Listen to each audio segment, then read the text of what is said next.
I'm Sylvie McCracken from HollywoodHomestead.com, and today I want to talk to you about antibiotics for treating SIBO. Now, I want to preface this with I'm not anti-doctor and I'm not anti-traditional medicine by any means, at least not all of the time, but I do think that we reach for traditional antibiotics a little too often most of the time. So now, there are certain antibiotics that are traditionally used to treat small intestinal bacterial overgrowth, known as SIBO, and I use these in my first treatment for SIBO as well. You might have heard of rifaximin, neomycin, a few others, and here's what I want to kind of explain to you. Now, I've written an entire blog post, so if you're watching this on YouTube, I'll put the link for you below so that you can read this and see all of the different references over there, or maybe you're seeing this on my blog post already. But in a nutshell, my take on this is that, the effectiveness of these traditional antibiotics is just not that convincing.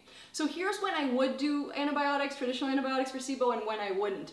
In a nutshell, if your insurance covers it and you're on a budget and there's not very much that you can do for SIBO, you don't want to invest in herbal antibiotics or a naturopathic doctor or elemental diet or some of these other things that you can do for SIBO, then, if traditional antibiotics are kind of your only choice in that regard, then of course it's better than nothing and you need to treat this, right?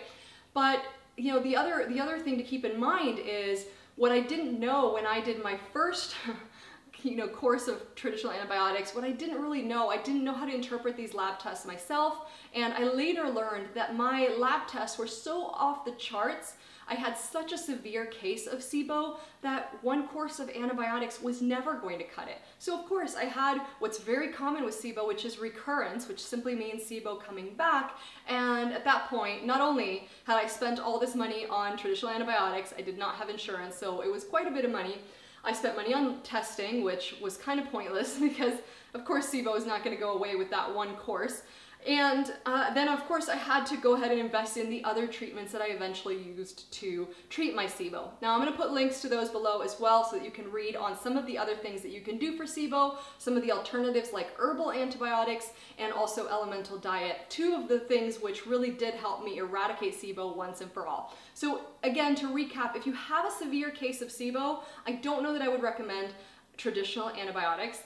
And if you have insurance and you're trying to keep the cost of this down and maybe you can only work with a very traditional doctor who doesn't do anything other than prescribe antibiotics, then it's better than nothing. But please keep in mind, do your research, read my ebook, The SIBO Solution, and figure out if you're going to need maybe multiple courses of this antibiotic, because what you don't want to do is just do it for 2 weeks and assume that it's gone away. That's what I did the first time, and trust me, that did not happen. I hope this video has been helpful. I would love to hear from you in the comments below, and I'm going to leave the links for you there, and I hope that you're feeling better really, really soon. Till next time.